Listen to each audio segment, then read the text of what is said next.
At sa mga oras po ito, live po natin makakasama dito po sa studio si Fire Superintendent Anthony Arroyo, ang spokesperson po ng Bureau of Fire Protection.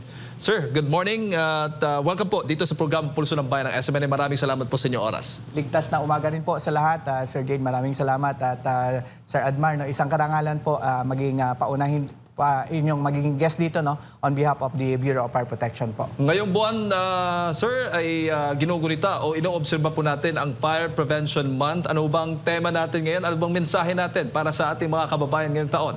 Opo, ito po ay muling paalala mula sa Bureau of Fire Protection na sa pag-ingat sa sunog ay nagsisimula sa ating sariling mga tahanan. Kaya ang tema natin sa taong ito, sa pag-iwas sa sunog, hindi ka nag-iisa. Ito po ay isang panawagan sa pagkakaisa, pagtutulungan para mas mapoprotektahan natin ang ating ari-arian at ating mga pamilya. Sa kabila nga po ng mga panawagan, paalala ng Bureau of Fire Protection at iba pang mga kinaukulang ahensya, sir, ano ho bang ang record o datos natin ngayon? Bumababa ho ba, tumataas ang bilang ng mga insidente ng sunog dito sa ating bansa kumpara sa mga nakalipas na taon?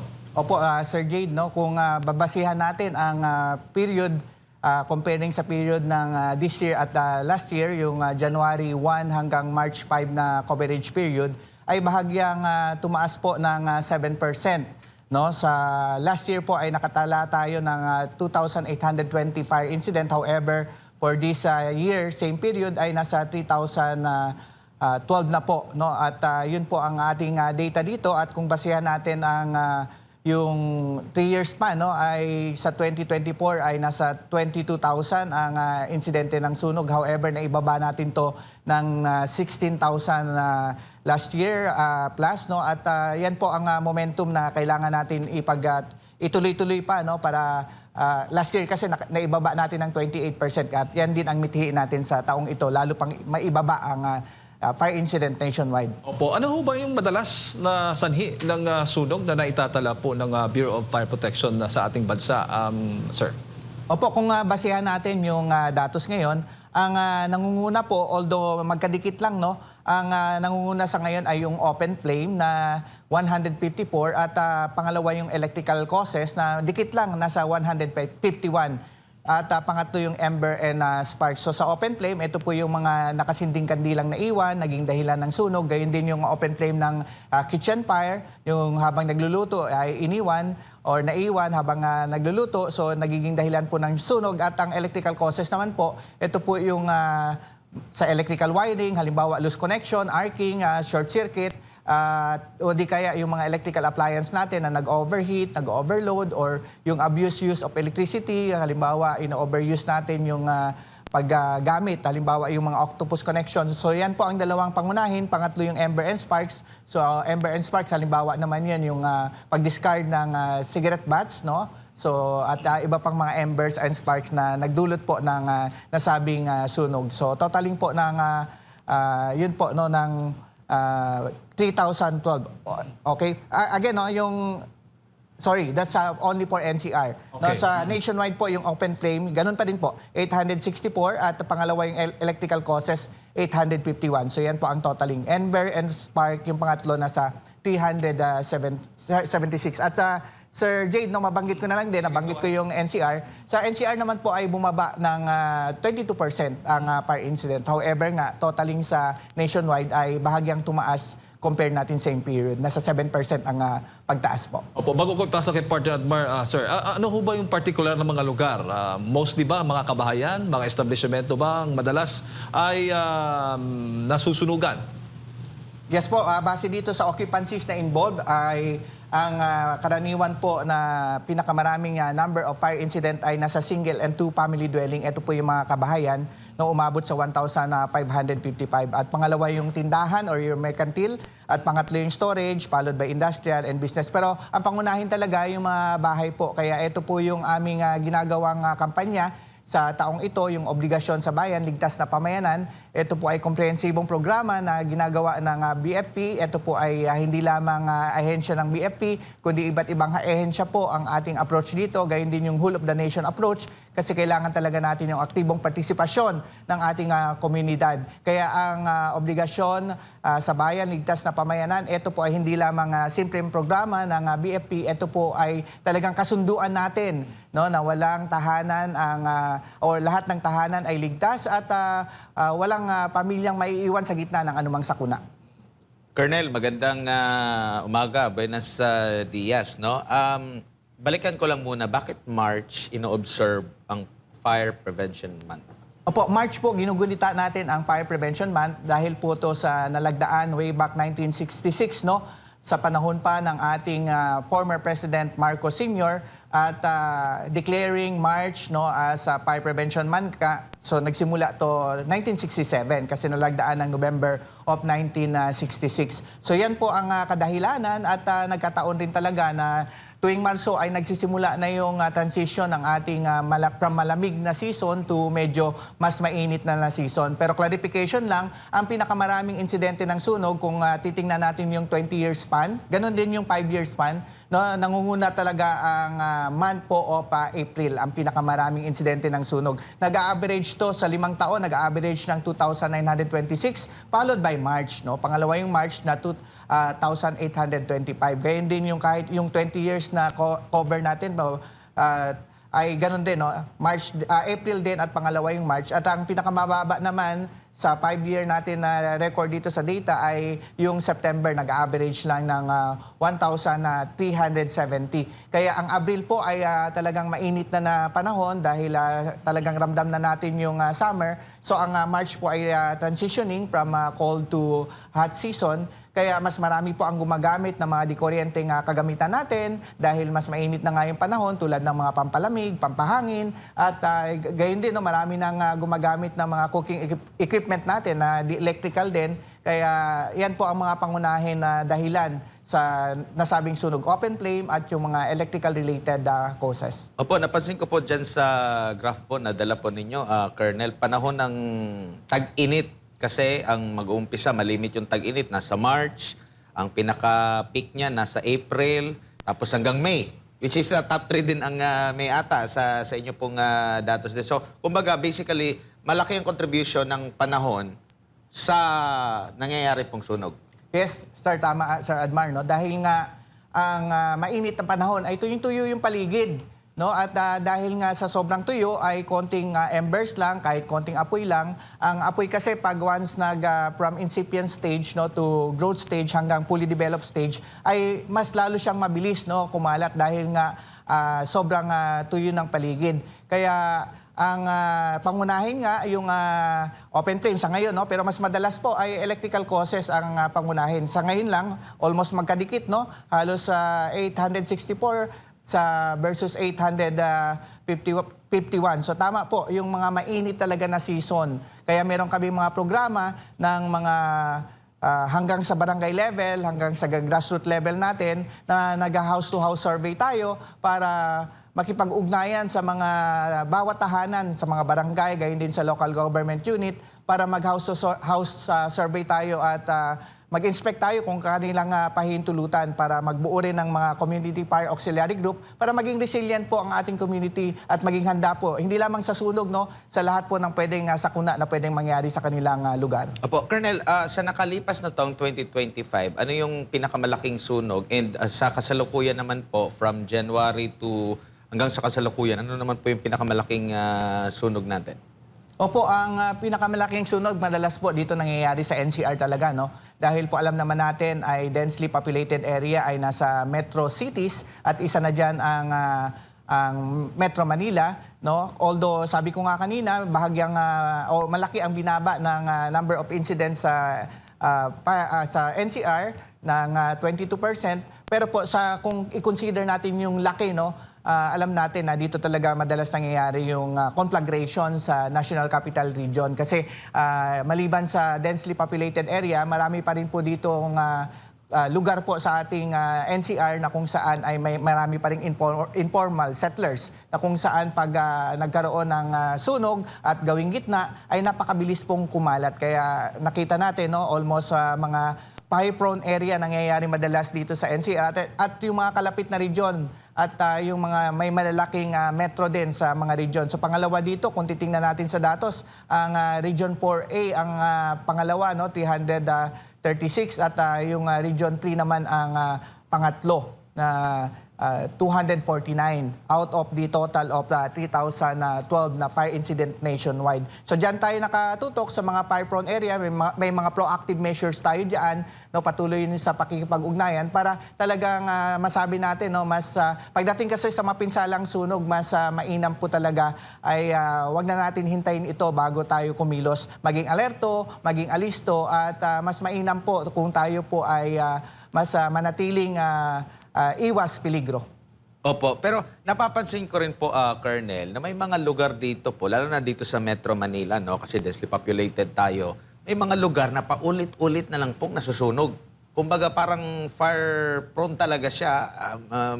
Yung mga mismong lugar niya, paulit-ulit na lang. Ano po yung hakbang natin? Meron po ba kayo parang coordination sa mga LGU na dapat i-considera na natin ito or ano po yung mga hakbang natin dito na maisang tabi natin kasi every time napupunta ka sa lugar na yan sasabihin agad sunog, ilang beses na nagkaroon ng sunog dito, Colonel. Opo, yes Sir Admar, no? Maraming salamat at napansin nyo rin yan. Sa totoo lang, yan din ang talagang isang sa mga challenges, no, ng aming ahensya. Kaya po ang nasabi ko nga, no, ang prevention po ay talagang kailangan ang ugnayan po sa ating community. Ito po ay talagang whole of the nation approach dahil po kailangan din namin ang tulong talaga ng iba't ibang ahensya. No, isa na dyan yung local government unit, barangay unit. No, gumagawa tayo ng mga programa doon. Yung bahagi nga po ng obligasyon sa Bayan Ligtas na Pamayanan, yung compose ng community fire auxiliary group, yung mga volunteer doon sa community para sila mismo, no, ay maging mas talagang cautious sa kanilang surrounding. Itaas natin yung antas ng kanilang fire safety or level of fire safety awareness, no, dahil ang madalas nangyayari diyan na sunog dahil sa una kulang sa kaalaman, kaya talagang maliban sa fire safety education, ay nagkakandak tayo ng mga fire safety training, seminars, at yung talagang drills, no, sa kanilang mga kabahayan. Yung halimbawa din, negligence, so paulit-ulit yung ating reminder para hindi maging pabaya, no, at mas madalas din talaga ay yung apathetic reaction, no, walang pakialam. Kaya kahit paano po yung ginagawa naming campaign, ito po ay hindi lang naman limitado sa Marso. Ang aming fire safety campaign po ay buong taon. No, talagang we just intensify yung ating programa sa March dahil nga ginugunita natin yung Fire Prevention Month. At alam nyo, Sir Admar, no, ang isang challenge talaga namin dyan sa mga informal settlers, no, ay yung illegal na connection, yung mga jumper. Kaya kami po ay nakikipag-ugnayan din sa barangay, sa kapulisan, pag once nag-check tayo dyan at katuwang yung mga electrical utilities, ay tinatanggal natin yung mga jumper na yan. However, pag alis po ng mga otoridad, alam naman natin, ay nagtataka tayo kung bakit nagkakaroon ulit sila ng supply ng kuryente na sa pamamagitan ng mga illegal na connection. So isa yan sa mga datos natin kung bakit talaga mataas ang insidente dyan dahil sa mga illegal na connection. At hindi lamang yan. Sa mga area na yan, marami talagang tumatangkilik din, no, ng mga hindi DTI approved. Kasama na dyan yung mga electrical wiring, yung mga extension cord, at yung mga electrical appliance, no, na hindi aprobado ng DTI o hindi pasado sa Bureau of Product Standard ng walang PS mark, no, na product standard, o di kaya kung ito ay galing abroad ay wala man lang ICC quality. Although napepeke rin yan ang PS sticker and ICC, kaya maging mapanuri talaga sa pagtangkilik ng mga electrical appliance at iba pang mga kagamitan na pwedeng magdulot ng mapinsalang sunog. Sir, sa online, nagpa-viral yung mga istorya patungkol sa mga nababanggit mo nga, yung mga gadgets, pati yung mga power banks. Nauuso na rin kasi itong madali ka na makabili ng mga power banks, pati yung mga mini na mga fan, no? Nabibili na rin po yan. Pag nanonood ka rin sa social media, viral din yung mga videos na pagsabog ng mga cellphone. Meron po bang insidente tayo dito na nag-cause din talaga ng sunog po? At nasa ilan at saang lugar? Sir, karamihan dito actually sa electrical causes na 851, almost po mga sabihin natin 40% ay dahil sa mga ganyang insidente. No, yung mga substandard na kagamitan, kasama na dyan yung mga wiring at yung mga electrical appliance. Yung mga battery natin na uso na ngayon, yung mga lithium ion, at hindi pasado nga po sa DTI, hindi aprobado ng DTI, pero nagkalat nagpropagate sa iba't ibang mga bangketa at gayon din sa online. Kaya mas madaling or accessible at affordable. Kaya sa insidente natin, yes, yung mga charge habang charge bigla na lang sumasabog yung mga battery at nagiging dahilan ng sunog kasi hindi na bantayan.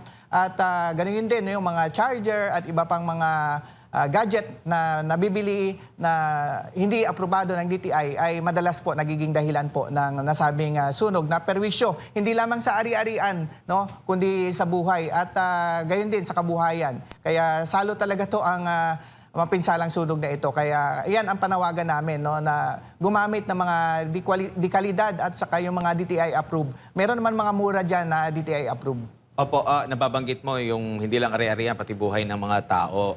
Nasa ilan po yung mga naitala nating casualty? Unahin lang muna natin noong 2025, comparison sa mga nakalipas na taon at sa kasalukuyan po na taon po, sir.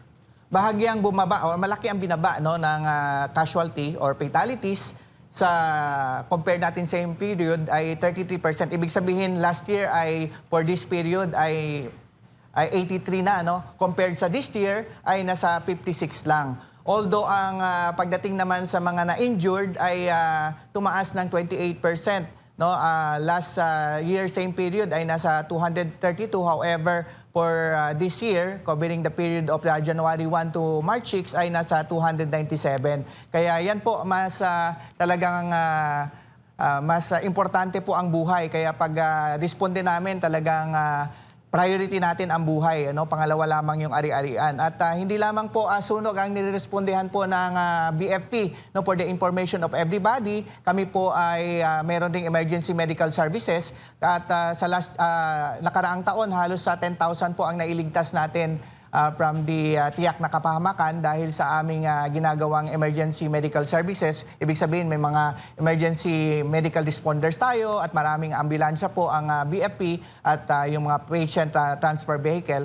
Kaya isa yan sa mandato namin. Maliban dyan yung mga pag-rescue sa mga vehicular incident or accident, gayon din yung mga natural disaster tulad ng lindol at iba pang mga sakuna. At kahit yung mga hazmat po ay kasama yan sa mandato po ng BFP. Opo, dito naman po tayo sa kakayanan ng BFP po sa kasalukuyan kasi marami na rin po tayong mga high-rise building. Dati po kayo dito sa lungsod po ng Makati. Kapitbahay din ng Makati, yung best friend niya na Taguig.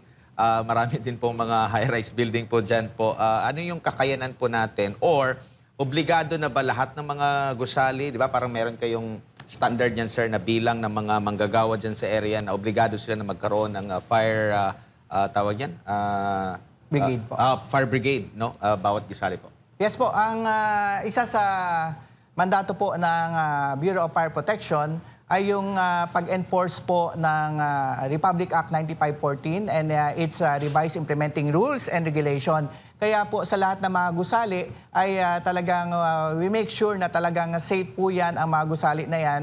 No, nag-comply yan sa all the fire safety requirements sa both active fire protection equipment and passive fire protection equipment. Ibig sabihin po ay mayroon yang mga equipment in case of emergency na gagana. Kaya yung mga lifeline yan halimbawa ng mga exit ay kahit may mangyari ng sunog sa lower portion of the said high-rise building ay may mga passive pa rin yan na protection tulad ng hindi siya basta-basta masusunog, kundi may mga PI rating, yung gawa ng mga emergency exit, kaya pwede pa rin pong bumaba yung ating mga occupant ng nasabing building. At yan po, no, talagang taon-taon ini-inspect natin yan at tinitingnan natin. Bahagi po yan ng mandato ng BFP maliban pa sa fire safety education, no, yung lahat po ng mga establishment that could accommodate, no, 50 and more ay mandatory na rin po ay magkaroon ng sarili nilang emergency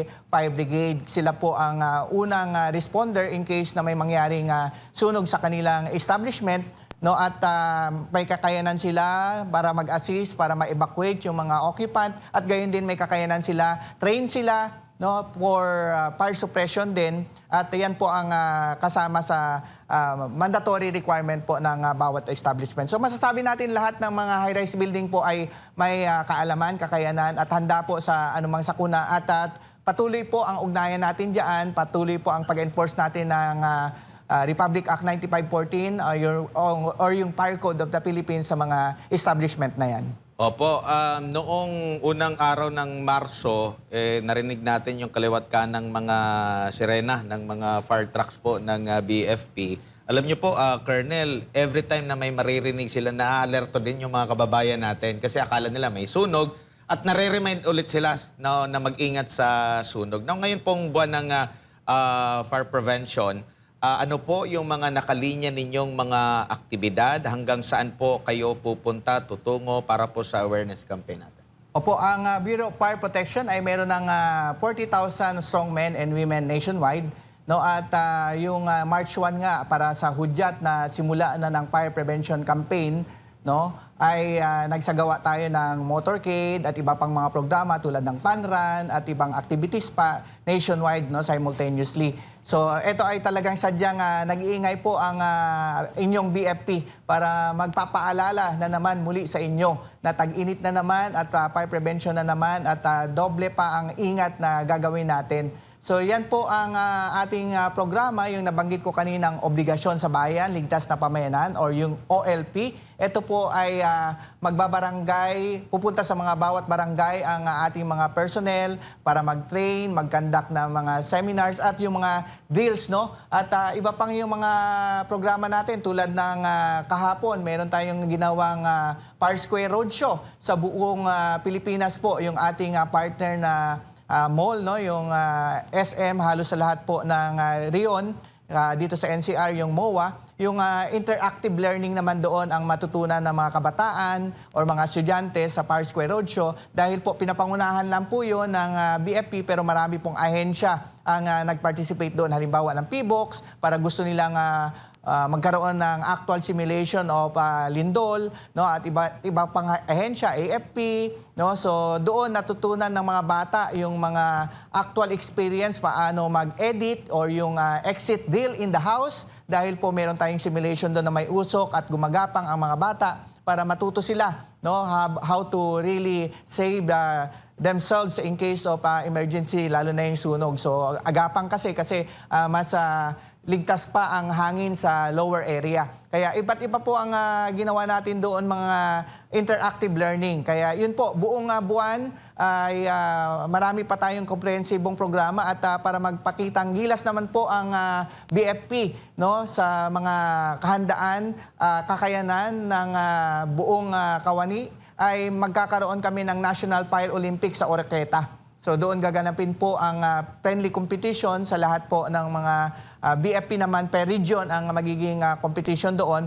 para ipakita naman kung gaano talaga kahanda, gaano ka-equip at gaano ka really trained and skilled po ang ating mga bumbero. Dahil bahagi po yan ng ating ginagawang modernization, no, yung BFP modernization na RA 11589. So maliban pa dyan yung patuloy na procurement ng mga modernong kagamitan, fire trucks, ambulances, no, kasama na diyan yung infrastruktura, no, yung pagpagawa ng mga bagong stasyon, pag-improve pa ng mga existing station at saka yung mga ating mga command centers at taon-taon na karagdagan ng mga personnel sa aming Kawani dahil po kailangan namin ng karagdagan na minimum of 2,000 per year para ma-meet natin yung ratio ng BFP to population ratio na which which is 1:2,000. At patuloy yung mga trainings, no, hindi lamang mandatory, kundi yung mga specialized training din. Kaya sa pamamagitan ng NFOR or yung National Fire Olympic, doon po makikita kung how trained and equipped po ang yung ating mga bombero in terms of rescue. Kasi po ang BFP really encompasses not only fire suppression, kahit po yung fire prevention, ganun din yung fire safety education, ganun din yung response sa lahat ng klaseng disaster, emergency medical services, at iba't iba pang programa na kasama sa aming mandatos. Opo, bilang panghuli na lang po, Superintendent, paalala nyo na ba dapat tandaan para makaiwas po sa sunog? Baka abala yung iba sa pagtitiktok, kaya wala na silang kaalaman sa paano yung, ano yung mga dapat gawin para makaiwas po sa sunog, Colonel. Opo, meron kasi pag may mga insidente, lalo na pag sunog, gusto mag-viral agad. Naunang video. Nauna Opo. nag-video, nakalimutan na anong dapat gawin para makaresponde ang bombero. Akala siguro habang nagbi-video ay agaran makakarating ang inyong BFP responder. So, agad po, no, wag kalimutan na pag may sunog, tumawag agad sa ating Unified 911 system or yung 911 sa loob ng 5 minuto. Ang goal po ng BFP makapag-dispatch at makapag-responde ng within 5 minutes, lalo na dito sa Metro Manila dahil halos po ay meron na tayong computation diyan sa time and motion no, kung possible ba talaga makapag-responde within 5 minutes dahil sa distansya ng mga fire station. However, sa outside of Metro Manila, medyo may kalayuan yung mga fire station. So ang goal natin naman ay nasa 7 minutes ay makaresponde na ang or makapag-dispatch at makapag-responde na pag once kayo ay tumawag sa aming hotline na 911. Kaya po ang aming panawagan, no, ay maging katuwang namin sa pag-iwas sa sunog at mas mainam po ang may kahandaan, may kaalaman at may kasanayan para sama-sama tayo sa isang ligtas na Pilipinas. Ang inyong BFP po ay patuloy sa pag-serbisyo para maitiyak po ang bawat isa ay ligtas. Muli, Colonel, maraming salamat po sa inyong oras at sa pagbibigay po ninyo ng impormasyon sa lahat po ng ating mga kababayan na nanonood po sa mga oras na ito. Mga kababayan, si Fire Superintendent Anthony Arroyo, tagapagsalita ng Bureau of Fire Protection ng ating pong nakasama. Kaugnay nga po dito sa paggunita po natin, pag-obserba sa Fire Prevention Month ngayong buwan po ng Marso.